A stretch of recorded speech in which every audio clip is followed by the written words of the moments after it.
Hello. Welcome to Sabbath School Flashcards. It is Wednesday, March 18th, and the title of today's lesson is The Next Power. Read Daniel 11:29-39. Reading, At the appointed time he shall return and go toward the south, but it shall not be like the former or the latter.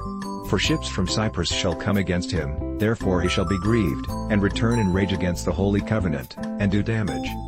So he shall return and show regard for those who forsake the holy covenant. And forces shall be mustered by him, and they shall defile the sanctuary fortress, then they shall take away the daily sacrifices, and place there the abomination of desolation. Those who do wickedly against the covenant he shall corrupt with flattery, but the people who know their God shall be strong, and carry out great exploits. And those of the people who understand shall instruct many, yet for many days they shall fall by sword and flame, by captivity and plundering. Now when they fall, they shall be aided with a little help, but many shall join with them by intrigue. And some of those of understanding shall fall, to refine them, purify them, and make them white, until the time of the end, because it is still for the appointed time. Then the king shall do according to his own will. He shall exalt and magnify himself above every god, shall speak blasphemies against the God of gods, and shall prosper till the wrath has been accomplished, for what has been determined shall be done. He shall regard neither the God of his fathers nor the desire of women, nor regard any god, for he shall exalt himself above them all. But in their place he shall honor a god of fortresses, and a god which his fathers did not know he shall honor with gold and silver, with precious stones and pleasant things. Thus he shall act against the strongest fortresses with a foreign god, which he shall acknowledge, and advance its glory, and he shall cause them to rule over many, and divide the land for gain. What is this power that arises after pagan Rome? Daniel 11:29-39 refers to a new power system. Although this system stands in continuation with the pagan Roman Empire and inherits some characteristics of its predecessor, at the same time it seems to be different in some aspects. The biblical text says that it shall not be like the former or the latter, Daniel 11:29. As we look further, we find that it acts as a religious power.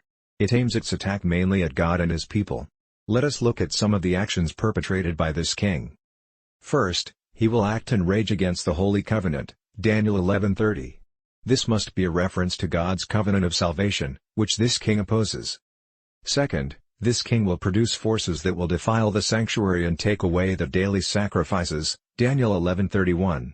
We noted in Daniel 8 that the little horn casts down the foundation of God's sanctuary and takes away the daily sacrifices, Daniel 8:11. This must be understood as a spiritual attack against Christ's ministration in the heavenly sanctuary. Third, as a consequence of his attack on the sanctuary, this power places the abomination of desolation in God's temple. The parallel expression transgression of desolation points to the acts of apostasy and rebellion by the little horn in Daniel 8:13. Fourth, this power persecutes God's people. Some of those of understanding shall fall, to refine them, purify them, and make them white, until the time of the end, Daniel 11:35. This reminds us of the little horn, which cast down some of the host and some of the stars and trampled them, Daniel 8:10, compare with Daniel 7:25. Fifth, this king will exalt and magnify himself above every god, shall speak blasphemies against the God of gods, Daniel 11:36. Unsurprisingly, the little horn also speaks pompous words, Daniel 7:8, even against God, Daniel 7:25. Other similarities could be mentioned but, considering what we read in Daniel 7 and 8, who is this power, and why is it so important to us, despite social pressures, to stay firm in our identification of it? Consider your answers and discuss them in class on Sabbath. This is Witness Glenn. Have a safe day.